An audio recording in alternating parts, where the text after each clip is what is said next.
Tried to do a startup venture on my own. It was a $13 million startup. So that was the big leap of faith, and it wasn't successful. I call it Mr. Toad's Wild Adventure Ride. That's right. That's life. We don't know what's going to happen. We just try to adapt and change. Welcome to Straight Up Big Ideas with Dave Howard.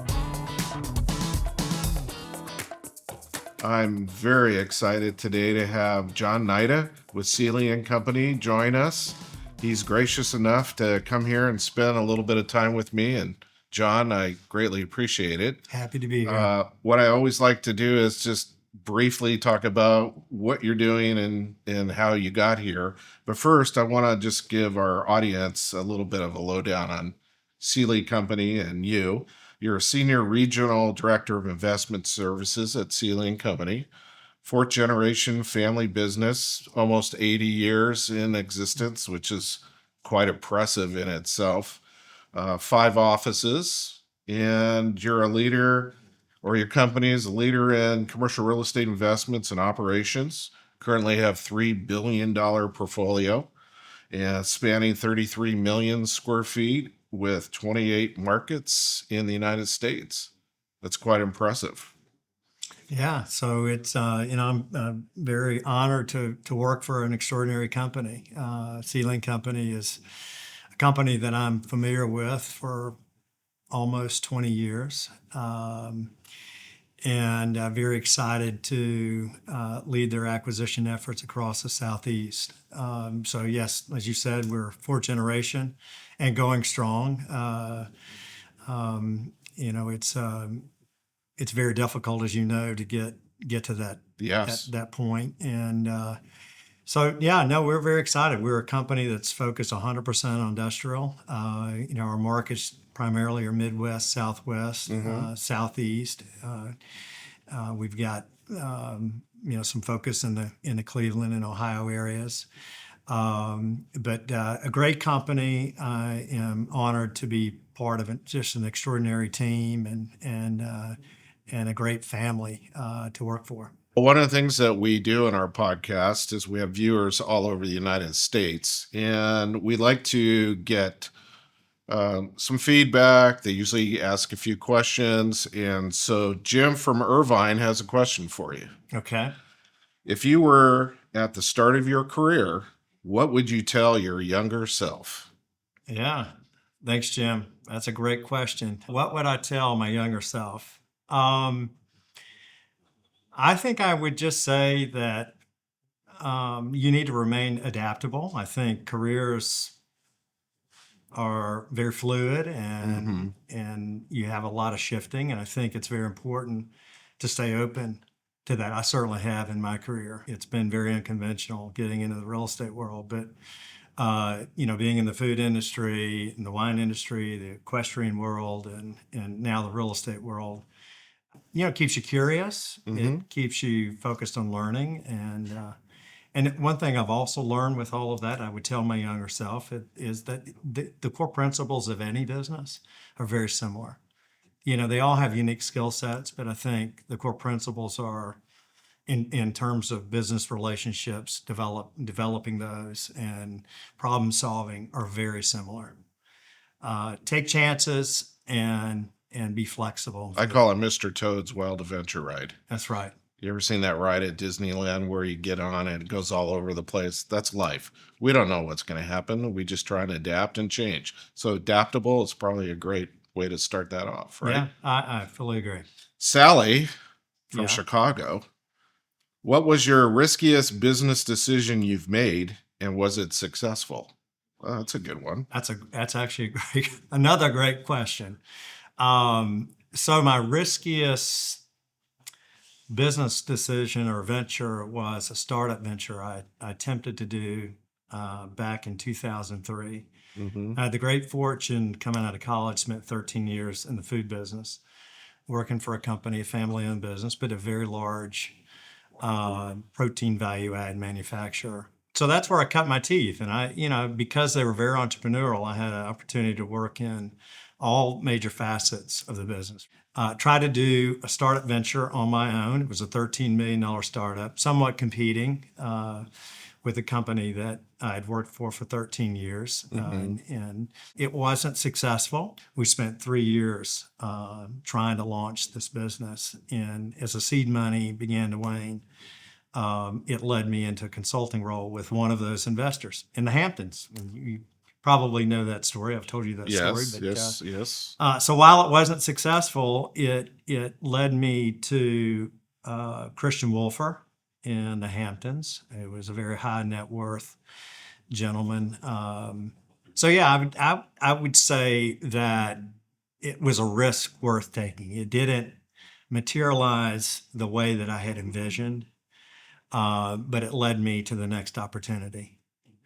So That's to what me, life's all about, right? yeah. So to me, it was a success, Dave. I think those leaps of faith along the way, probably more often than not, don't really materialize. I remember working with Christian. One of the very first things that he told me, and he was, very much a risk taker. He loved investing, and he would often say he would invest, and he said most deals go east and west, some go south, and then with a big smile, he said occasionally one goes north, and it's the one that's the game changer. Right. And so every deal is not a home run, but you have to put yourself out there. Well, that's what they say about investing, right? Somebody invests in 100 companies, 97 of them probably won't do what everyone thought they would, but there's one or two that become the acorns and end up being the next Microsofts or Apples of the world. So Yeah. you don't know unless you try. So part of life is trying, right? And that's what you've done so Absolutely. far. Absolutely. So Sally, thank Yeah. you Yeah. for And- that question. Yeah, and the other thing I would just add to what you just said, I think one of the things I learned from Christian too is that you invest in people. When you're investing in deals, as you're looking at performance and financials, and you're pouring yourself through the numbers. But who you're really investing into are the people, Right. right? It's like you bet on the jockey, not the horse. Well, that's where Shark Tank is so successful, right? They have to come in and pitch. Part of the pitch is who the pitchers are, who those people are, and do they think those people are worth investing their money? So absolutely. So what we'd like to do also is just talk about you, your personal background. Where are you from originally? Where were you in your early years? Where do you live now? Your Okay. current family? All those personal questions that everybody wants to hear about. Yeah. Okay. So where are you from? Well, originally from Ohio, born in Ohio. Man, I was born in Ohio. Yeah. I was born in Xenia, Madison, Ohio. near Cleveland. Yeah. So you're a about you? northerner. I'm Yeah. a southerner. I'm down by Dayton. But we're all Buckeyes together. We're all Buckeyes. Oh, I didn't. Go OU. Yeah, absolutely. So, okay, I don't know if I knew that. Yeah. I did not. Wow, that's Yeah, great. born in Ohio, but only lived there for a year. So, I was very fortunate to grow up in the 70s, like you, and spent really the first half of my childhood in Phoenix, Arizona. I remember that. Yes, yeah. Phoenix. And, back in the 70s, there were no alarms in your house, or we often didn't lock our door. It was a different time. Yeah, I just know we were. I remember your little mom south had of downtown. Your mom had a park, or she did something in a park, and it was named after her, right? She did, yeah. Okay. My mother, passed away a number of years ago, but she was a special ed teacher for 40 plus years. And one of my fondest memories of her was launching this park when we were in Phoenix. So she put a little team together that was very much a need at that time to have a park really catering to everybody, but really her focus was on lower socioeconomic families. And so she put a team together, and she corralled a number of the political leaders in the community, and they began raising funds and raising awareness. I like that word, corralled. Yeah, she was an absolute go-getter. She had an incredible passion for kids, and she was very driven. So she stayed at it, and over a matter of a couple of years, her dream to launch this new park became a reality. And as It's part still of there today, right? it's still there today, called Solito Park. Mm. Yeah, and she actually had a contest naming of the park that the kids participated in, and so Solito translates into a little slice of heaven. Oh, And I had the great fortune of taking my family at that time, my wife and two very young kids. hmm When we visited Phoenix, I had not been back in, 20 or 30 years. And we went to the park, and my wife said, "You know what? I think you should just get out on your own first and little see the reflection park." time. Yeah. Mm.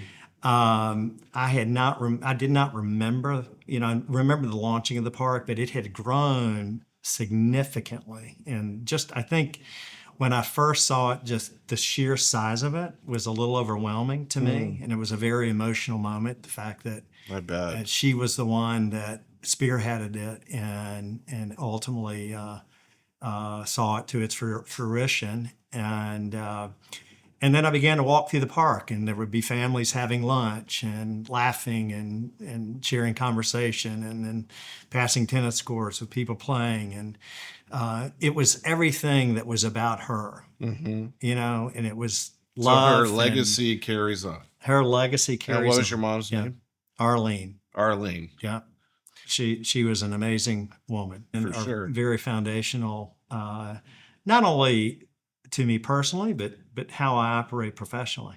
So yeah, so Phoenix, half my childhood. So I went to Shorter University coming out of high school, and that's where Aaron and I met. Started dating Your wife. my wife. Soon Of to how be many years? December, 36 years. Wow. Congratulations. Yeah, very, very happy. You're a rarity couple now. We were so madly in love that we ended up deciding to get married, and we were dirt poor. That was the beginning. And you lived there for how long? And Aaron and I lived there. This was in the late '80s, so we lived there up until basically 2006. Hmm. And that was the entree to the Hamptons. Initially, I went up as a consultant, so the family stayed behind, and then Aaron and the kids joined me a year later. So no, we're delighted to be in Sandy Springs. We love that community. We love the neighborhood, and delighted that we made the right move. So Good. So we're very excited. Yeah. All right, you ready for the next round? How'd you get into the real estate business? Wow. So that's a my entry was very unconventional. Okay. I've touched on a little bit That's already. why we want to hear. Yeah. So it started, part of that parlayed out of trying to do the startup venture in the food business. And one of the ventures or investors that we had that I mentioned was Christian Wolfer. And I segued into a consulting role for him, which was supposed to be just a pivot role as we moved away from the startup and started looking for an existing business, ideally a first-gen business that we could launch, an easier one for banks to warm up to, Right. and get over Had the some finance hurdle. longevity. Yeah. Yeah. And so 2 months into that consulting engagement, he made the proverbial offer, too good to be true. And, I took the opportunity to basically join him, be his right-hand man. My role was to administrate his passive real estate portfolio and to lead a turnaround effort of his winery and his equestrian facility. But he wanted to make money. And so he hired me to do a turnaround of both those businesses. And Christian was by far the most difficult human being I ever worked for. He spoke fluent 6 languages, was very, very tough, but became, a great mentor of mine in the short time that I knew him. So that's where it all started in real estate. Went to work for him full time, and so I was administrating passive real estate portfolio, of which some Some of the investments were with Sealy. These were a number of one-off deals, some of which were across the Southeast. And then he was also invested in hotels and multifamily. He was actually doing a pretty large development in Argentina at the time, about a 1,500 acre development. So I got to know initially Scott Sealy Sr. I mean, that's where it really all started. Wow. And, nurtured that relationship along. Unfortunately, Christian passed away tragically. He died in the height of the downturn. He was really a legendary figure all over New York. And I think most people that knew him really thought the businesses had no chance of survival. And so it was my role After his passing, and it was my, because he was such a force. He was just a force. And these were businesses that had not made money, and I think in their mind's eye, they were just labors of love, and some that were close to him knew that they were really losing propositions at the time. But we were very fortunate to turn those businesses around. We had both businesses in the black in 18 months. Wow. After losing money for 25 years. That's amazing. So we were very excited about it. Okay, I got to ask the question. If they lost money for 25 years, how in 18 months did you make that profitable? Well, it's a lot. In a short answer. Yeah, I mean, the short answer really ties into leadership, number one. Mm-hmm. I mean, I think Christian admittedly was not a people person. You have to have people are number one, right? Mm-hmm. You can't launch into any successful strategy in business without having the people component nailed down.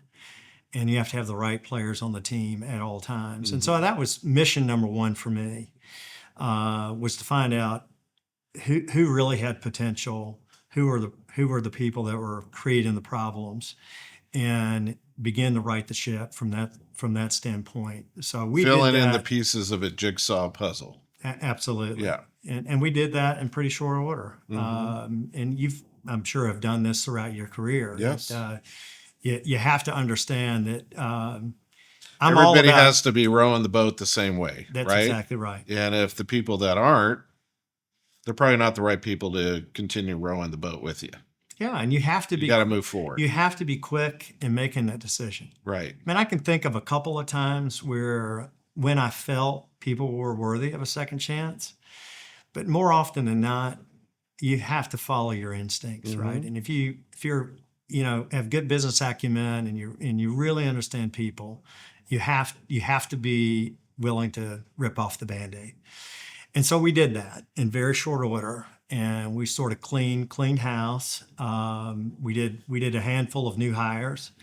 So that was order number one. Order number two was putting together a strategic plan. These businesses had operated without any sort of focus or direction. Mm-hmm. And, I can tell you on the winery side, they were very long in inventory. So we probably had at the time 3 years of worth of inventory on hand, which in the wine business is not a good thing. Right.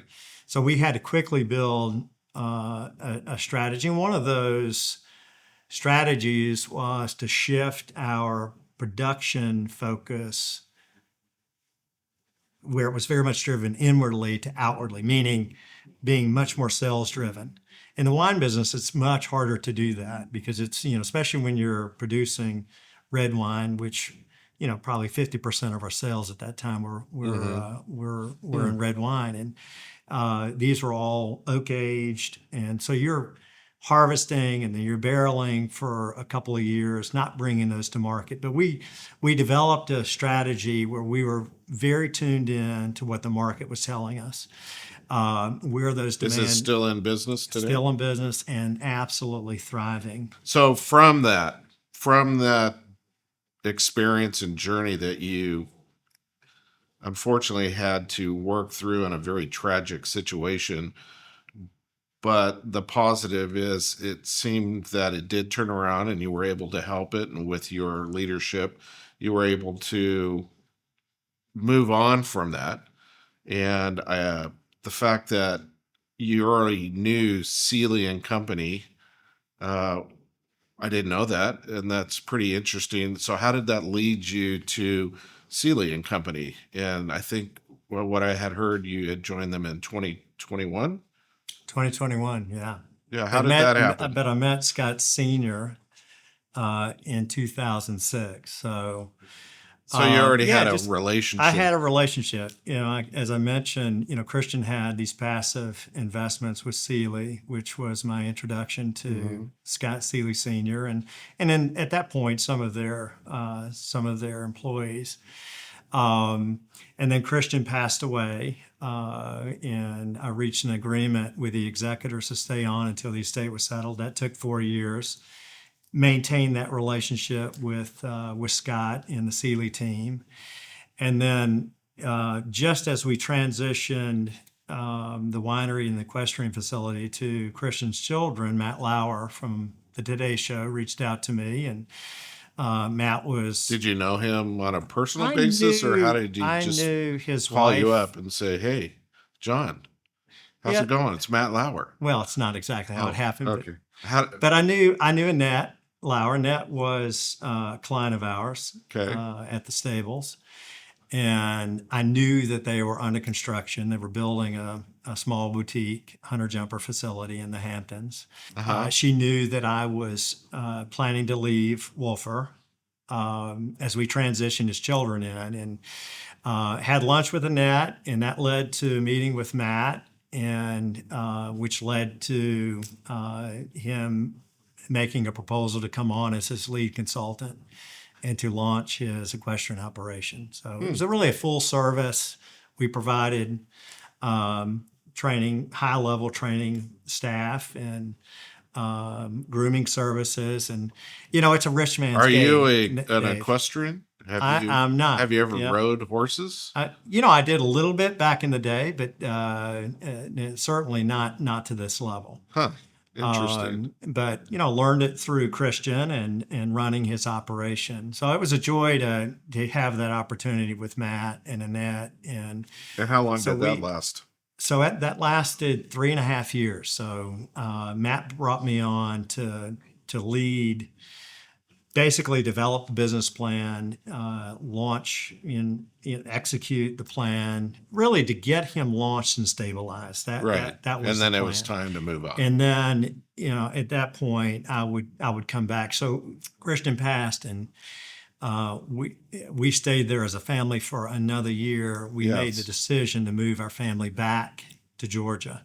We still owned our home in Rome. And ultimately, with Christian's passing and all the uncertainty with where the estate was going at that point, we elected to move the family back to Georgia. So I stayed on, I guess, another 3 years until the estate was settled, coming back, about every third or fourth week. Not ideal for family life, but necessary for my career. And then landed the opportunity with Matt, worked for Matt for 3.5 years, and commuted every week back and forth from Atlanta to New York. So it was during the time that I was working for Matt that Sealy launched their first discretionary fund called SSEP. And so I was reacquainted with Scott Sealy Sr. again. At that time, they launching SSEP, they needed some help with the friends and family raise. So he reached out to me and asked me to play a small role, but to work my contacts in New York and help him with that initial capital raise. So I did that, and once we got Matt stabilized, Matt and Annette's business stabilized, I moved back to Georgia and started having conversations with Scott Sealy Jr., who leads our acquisition team. He's our chief investment officer, and then also Jason Gandy, who is our managing director. Both are dynamic individuals who've done an incredible job building out our investment team. So it all came full circle. It's interesting. When I think of Sealy, I met them when I was very much on the periphery. I was an outsider looking in. And you get to learn a lot about a business and their culture. And, I learned early on Sealy was a very authentic company. They had a great passion for people, which was very much part of my mantra. Family owned and operated for many, many years. Yeah. Started 1946, Yeah, if that's I exactly remember. right. 1946. Next year will be our 80th year. Mm-hmm. So fourth So generation think about going that. strong. That's Yeah. pretty impressive in itself. I think statistically, I saw this stat the other day that just to get to a third generation is like a 3% success rate. Right. And so it speaks volumes for the Sealy family to get to not just a fourth generation, but a fourth generation that's thriving in executive roles. And so they're an incredible company. You think about a company that started in 1946 that has Well, just now, think of all the changes in real estate, commercial real estate, yes, since that period of time. I mean, you're right.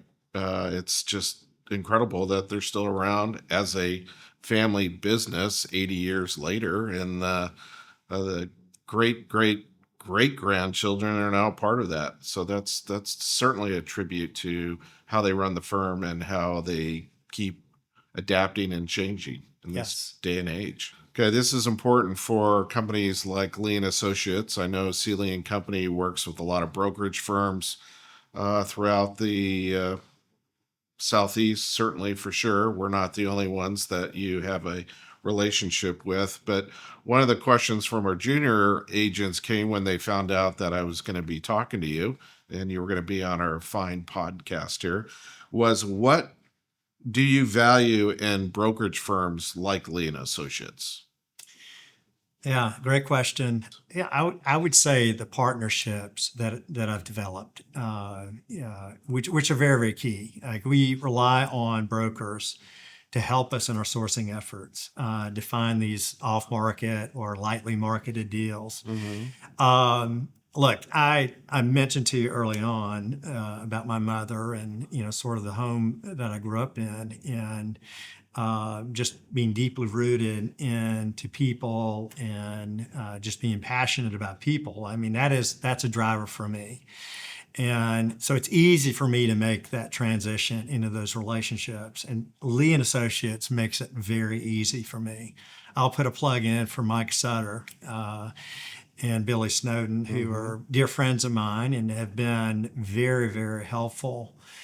Whether we're sizing up an opportunity that maybe they don't have their hand in, but they have the expertise to help us vet the opportunity. We're actually working with Mike now on a potential opportunity. Oh, And none of that happens unless you have those partnerships and relationships. And that yeah, has to come because both people ways. work Yeah, with people they want to, right? that's You have to exactly have a right. relationship. You Right. can't just demand.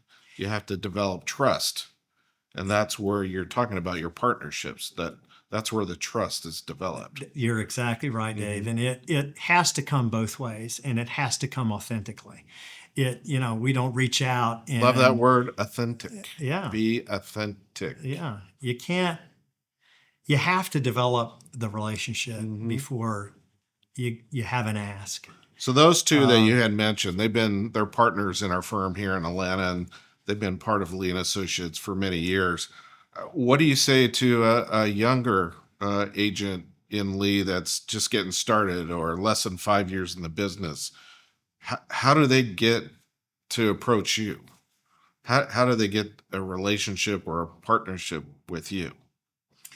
Well, I mean, we need to do a better job of reaching out and meeting more with your staff, maybe even on a quarterly basis, to come in and give you sort of the latest criteria and what we're hunting. Oh, And we I would think love Bill, that.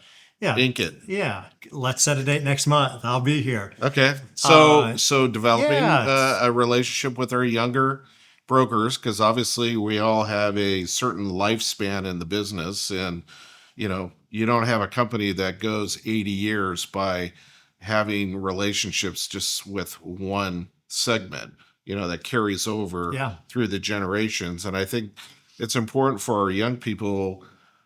Certainly when I started in brokerage when I was young, I didn't have these kind of relationships that I have now.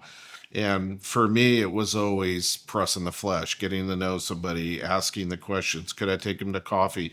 Could I have a lunch, spend a little bit of time with you, pick your brain? I'm new in the business, all these things. Does that still apply to our young brokers today? Are you willing to accept a lunch meeting with a young broker or coffee meeting? Or I know you're a busy guy and you're all over the country, but I'm just trying to let our young agents know there are opportunities for them. And yes, it may take years to develop, but if you're planning to be in this business for a long period of time, you have to develop those kind of relationships. Yeah, no, I fully agree. I think it's very important to, first of all, you have to understand a deal can come from anybody. Right? But we'd love to get to know some of the younger brokers and help them in the industry. I think, look, you and I both know when you're young and you're trying to make your mark, you need all the help you can get. Sure. And advice goes a long way. And I'm sure you tell your younger team, you got to get out there, right? If you're turning over stones and you're making the effort, you'll find the people that are willing to give back and to invest back into you. So I'm very much available. Last question on that topic. Lee and Associates. We know that you work with Lee and Associates throughout the United States, not just here in Atlanta. We know you've worked with our Lee offices in Greenville in the Southeast, but also in Dallas and so forth. Why do you think the relationship has worked so well between Sealy and Company and Lee and Associates? And I always like to ask this question to our guests: is what can we do as Lee and Associates, not only in Atlanta, but throughout the United States?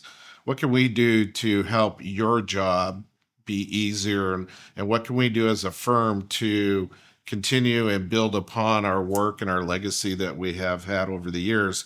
But what can we do to help you? Yeah, you're great, David, asking like 10 questions in one question.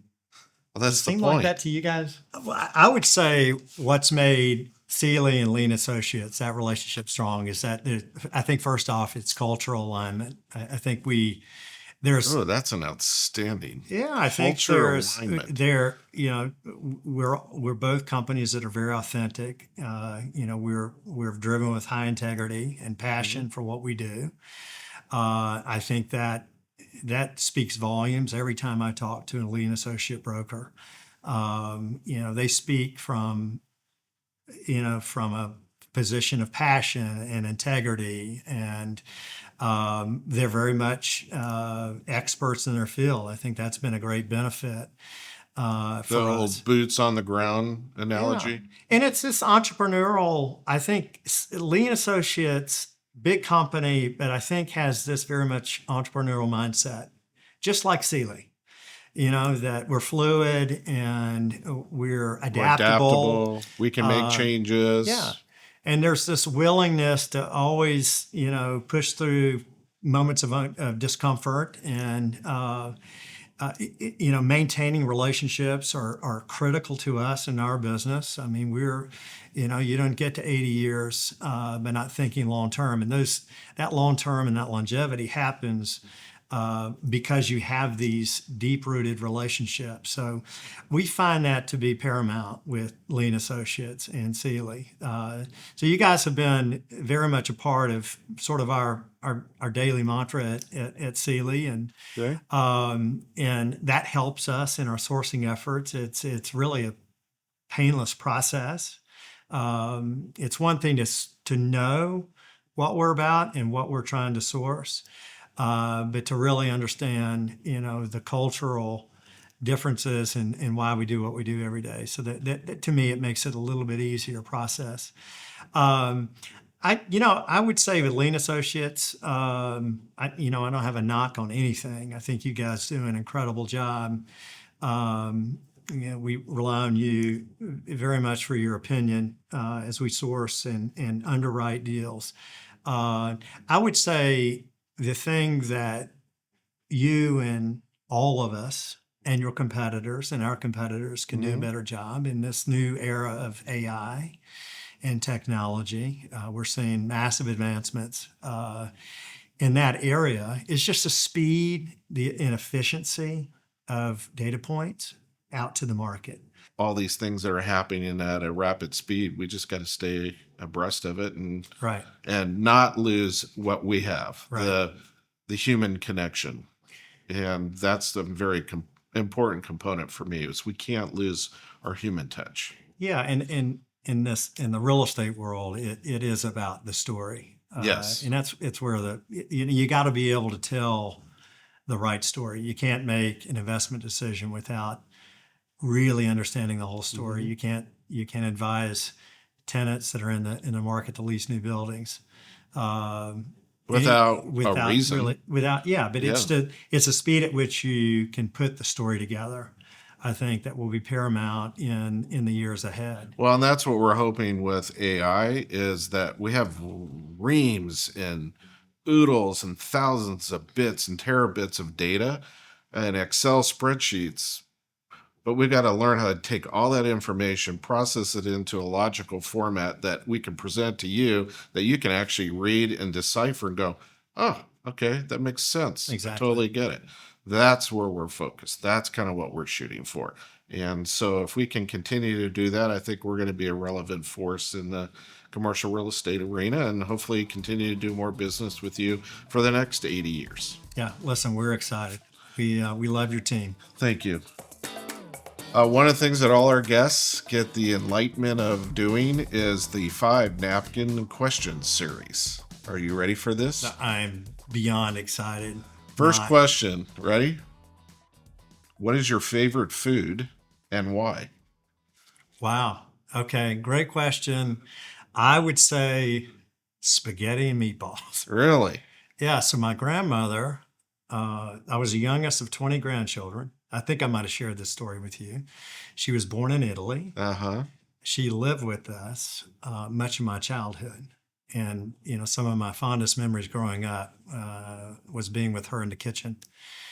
She loved to cook. That's a great memory. She had a great passion for cooking, and she was the old-time cook that never followed a recipe. It was pinch of this, like a the dash Italian. of that. That's it. A lot of seasoning Mamma and tasting. mia, let's put this together. So I was a beneficiary of being on the tasting team back then.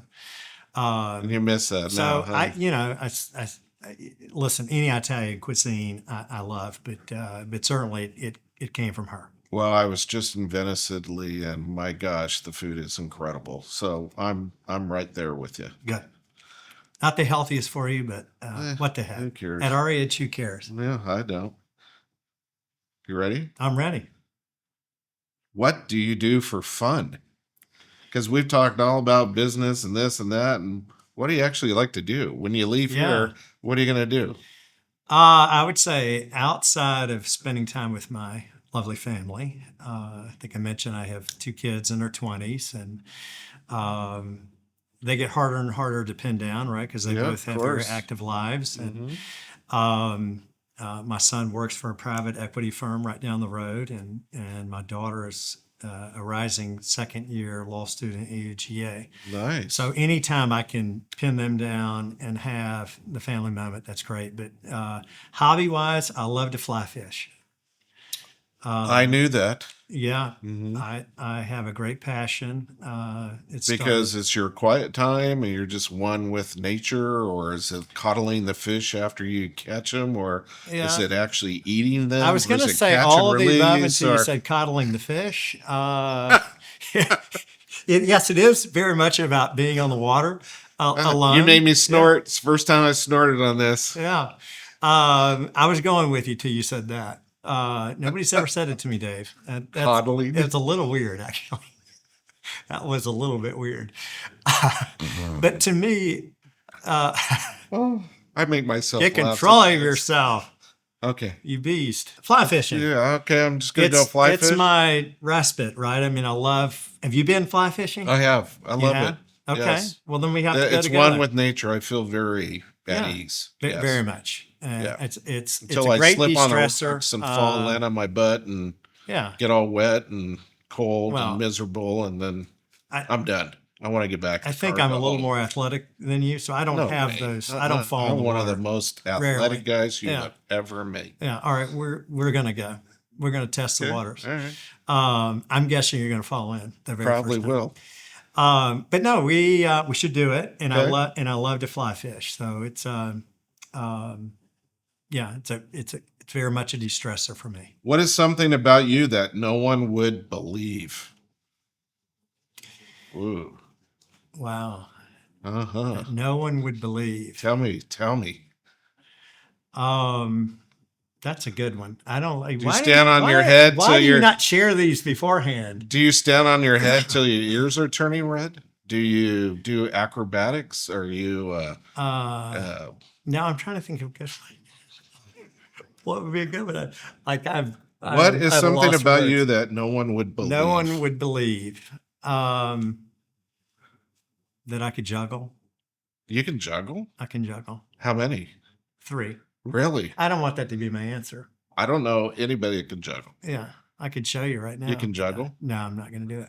Yeah, I can juggle 3. I can juggle 3. Can you guys juggle? How long have you done that? Yeah.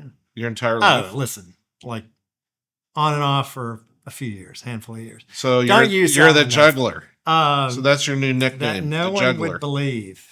I'm coming back to it. I Okay. don't like juggling. What is the best sporting event you have ever attended? Don't tell me it was a Best Cleveland's football game in the middle of winter. sporting event I ever attended?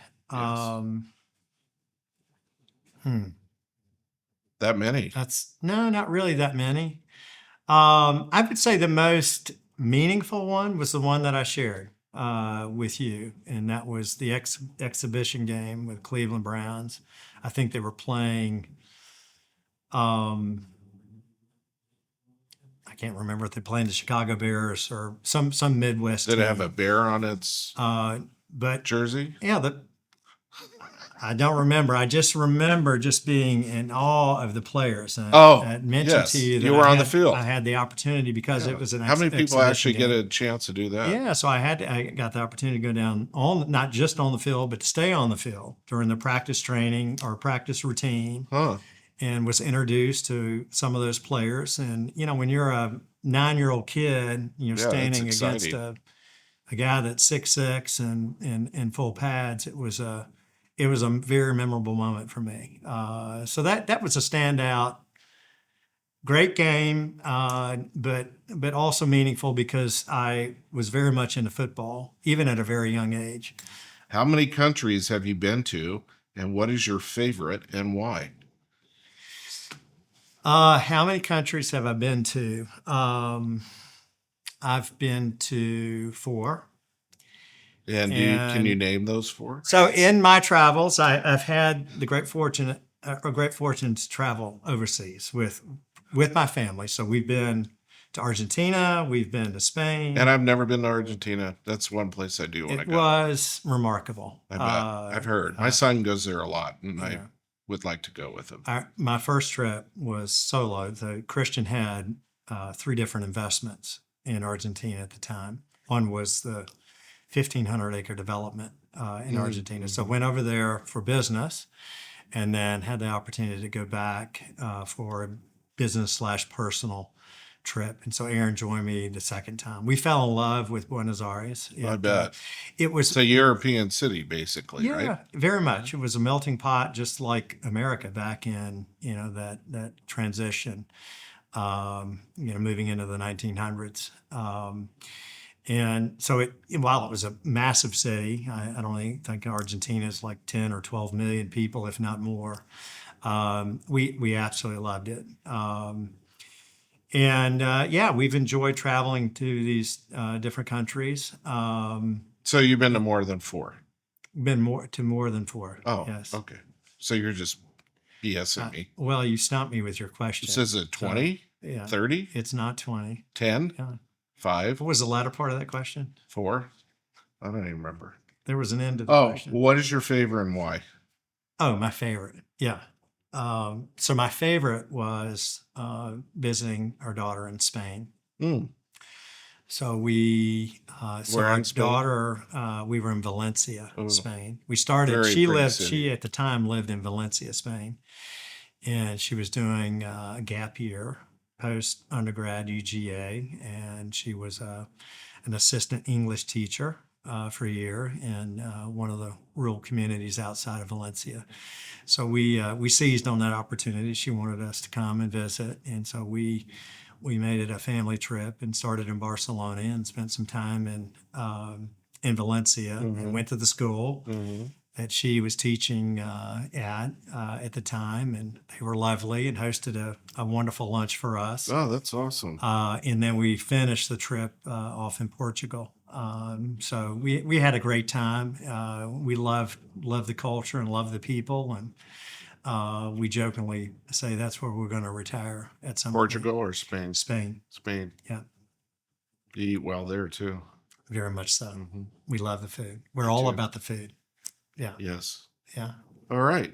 Well, it's been a really great conversation. I really appreciate, John, you being here. You know how much I care about you and what a good friend you are to me. And I'm can't believe that you actually came on the podcast, and I learned a lot more about you and Sealy and Company. And I think that is really what we're trying to achieve on this podcast here, is not to be too serious about life, have a little bit of fun along the way, but have some information, share it with others, and keep trucking on, because that's what we're all about. So thank you, my friend. Thank you, brother. I appreciate it. I'm delighted to be here, and I just want to say that you alluded to the friendship. You're a dear friend of mine as well, and it's been fun to watch that relationship build over the last 2 or 3 years. Yeah. And we've had some great conversations at lunch, and you're like a brother to me. Thank so, you. Thank you I very appreciate much. you And I your take team. that very personally, so thank you.